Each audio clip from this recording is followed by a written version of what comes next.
So they're saying the match will go forward as scheduled, but you're here telling us today the players will not play in that match. No, we will not. All right. I think that me and my teammates have gone over the fact that this is running a big risk for us. I mean, our one goal as a team is to win a Mountain West championship. And by forfeiting a game, that puts that at risk, which is our main goal. So, of course, there's repercussions in that sense, but we all know that it's something that we want to stand for, and it's bigger than just a win and loss. It's women's sports and the future of it. Right. Hi guys, welcome back to the channel. So today was the day that the University of Nevada Reno were supposed to play San Jose State University's volleyball team. And as we know, the female players decided that they are forfeiting that match. They do not want to play, even though the university said that the match will go ahead. Because the university, they didn't want to be seen to be forfeiting a match because of somebody's gender identity. They said that goes against state law, and that's what they're trying to abide by. So they essentially threw the girls under the bus, didn't stick by them. However, they did stress that the girls would not face any disciplinary action or forfeiting. So today, with the match not going ahead, the girls still met up along with Riley Gaines, icons, and many supporters to tell their story, to encourage one another, and to spread this message of the importance of saving women's sports and keeping it female. Players on the University of Nevada Reno women's volleyball team held a press conference Saturday to address their school's reluctance to forfeit a match against a team with a transgender player. Alongside former NCAA swimmer and Outkick contributor Riley Gaines, multiple players spoke about the situation on the day they were scheduled to face San Jose State. The program officially announced it would forfeit the match Friday due to not having enough players, but the players had told their athletic department they didn't want to play San Jose State weeks earlier. So as suspected, they didn't have enough players to go ahead and play the match. So the match wasn't moved to San Jose, which didn't make any sense. They obviously were forced to forfeit because there weren't enough players. However, the girls said that this came to light weeks ago that they were going to forfeit. So the statement was still released, knowing that the girls didn't want to play because they didn't want to compete against a team with a male player. Wolfpack team captain Sia Lili broke down in tears from the minute she took the podium, while she recounted her experience telling school officials she didn't want to compete against a transgender player, adding she was pressured to do so anyway. When the news broke, I was stunned, as many of my teammates were. This is not what we signed up for. Lili referenced a statement the university released October 13, assuring the program intends to face San Jose State, despite players voting to forfeit. My first volleyball game was at the age of 8, and now at 21 years old, I see that my collegiate journey is coming to a close. This is my senior year, my final year to practice, compete, and play with my teammates who have become my best friends. Volleyball is more than just a sport for me. It's a part of who I am. My dedication and passion for volleyball has given me the opportunity to pursue an education that my parents could never afford. Volleyball has taught me many life lessons that shaped me into the woman who stands before you today. I never expected to be blindsided, having to compete against a male athlete. When the news broke, I was stunned, as many of my teammates were. This is not what we signed up for. At the beginning of this season, brave women across our conference were meeting with their coaches and school administration, telling them that they would not play against San Jose State.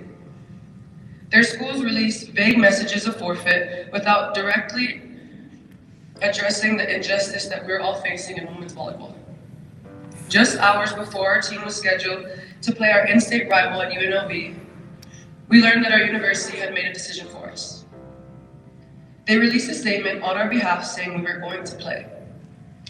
We were not consulted, we were not given a voice, and we did not agree. And beyond this battle to defend our sports and our fair treatment, it hurt to know our university was taking a position that could potentially hurt us. My teammates and I were very emotional, And I'm not sure I can put into words what it feels like to dread what you have to face like this and know that we're all on our own. Our rights and our voices were taken away. We felt unsafe and dismissed. We did not come to school expecting to have to fight for basic fairness. The Mountain West Conference is failing us. The NCAA is failing us. And we realized we had to go out on our own. We met with our school officials to give them our team's new statement, but they wouldn't even hear it. We were told that we weren't educated enough and we didn't understand the science. We were told that we should reconsider our position. Well, we can reconsider it, all right.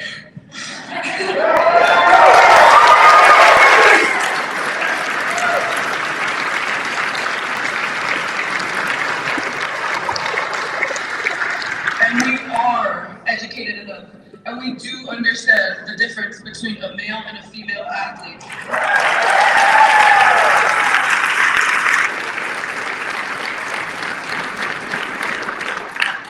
So my question to the NCAA and the Mountain West Conference is, how many young women will have to be beaten or see their friends beaten out for an opportunity from a male before enough is enough?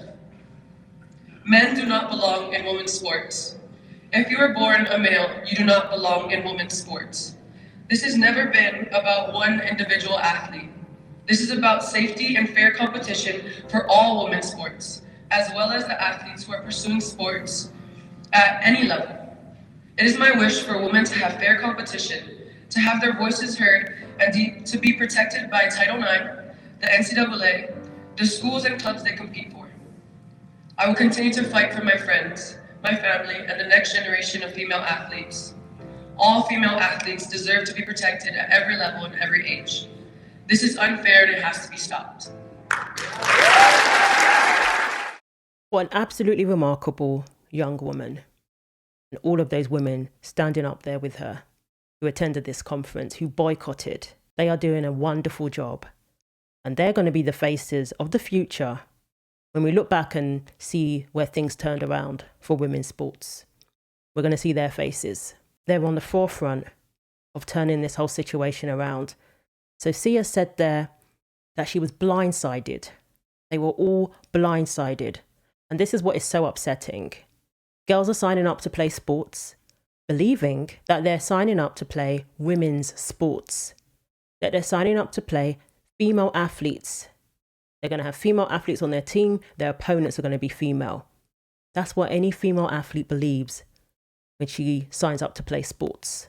The school know this, the NCAA know this, and they're choosing to blindside these women and basically give them no choice. If you want to participate, you have to be willing to compete against male athletes. In some cases, multiple. And now we've had these young women forfeiting, excluding themselves, because none of these organizations seem to care about the female athletes' inclusion. It's all about the inclusion of the transgender athlete who wants to compete in women's sports, who is in the wrong category. And they're willing to create a situation that is unfair, that is unsafe, that takes opportunities away from female athletes. And then on top of that, they insult these women. They insult their intelligence and tell them that they don't know the science. Like, are you kidding me? Science that we learned in elementary school. Male and female. The differences. You're telling these grown women that they don't know the science. These college students who are studying for degrees. These women who have been competing throughout their childhood, no doubt. You're telling them that they don't know the difference between a male athlete and a female athlete. Was it not the commissioner of the Mountain West Conference who said that she doesn't know the science, that she's still learning? Was she not saying that the other day herself? Take a look around. Sports has categories. And they're trying to justify blurring the lines of those categories. The nerve to tell these girls that they don't know the science. They know that they don't want to play against a male athlete. They know that's not what they signed up for. And Sia rightly said, Mountain West Conference and the NCAA are failing these girls. They're absolutely failing them. Everything she said there was 100% facts. And I like to know why these organizations think it's acceptable to put girls through this. Why they think it's acceptable to pressure these women to playing against male athletes, especially in light of what happened to Peyton McNabb. They've created an unsafe situation for these girls. Even if you think it's perfectly safe, you are not the one on that court. Athletes have to deal with pressure, fear, and these policies add to that unnecessarily. The last thing they should have to be in fear for is competing against a male athlete. So Nevada freshman Kinsley Singleton, she also spoke at the conference. She said her teammates had multiple meetings in recent weeks and shared their fears of potential injury if they had to play against a transgender opponent.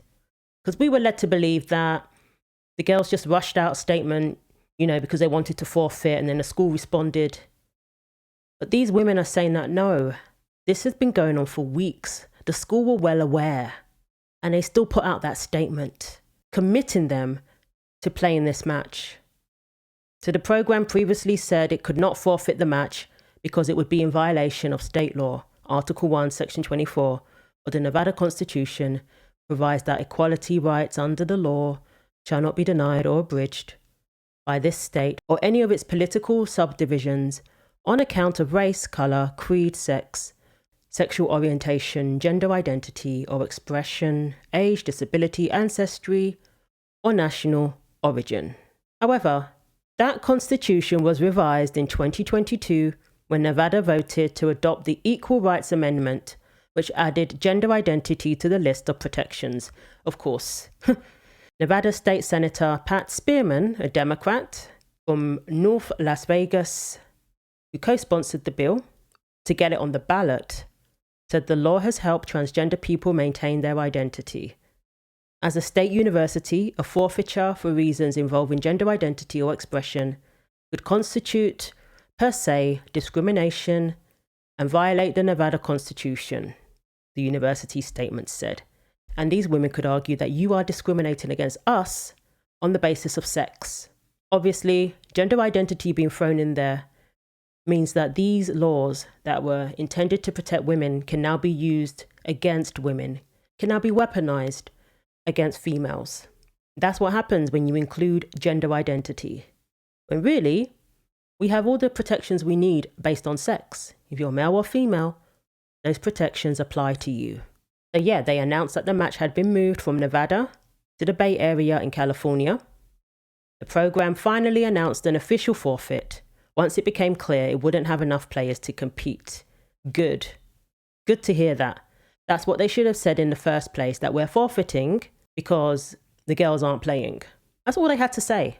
Nobody would even say that you're forfeiting because you're going along with, discriminating against transgender people. Nobody would even say that. They would say that you have no choice but to forfeit because the girls are not playing, especially after the statement they released. So San Jose released their own statement responding to the forfeit from Nevada. So they said, our athletes all comply with NCAA and Mountain West Conference policies, and they are eligible to play under the rules of those organizations.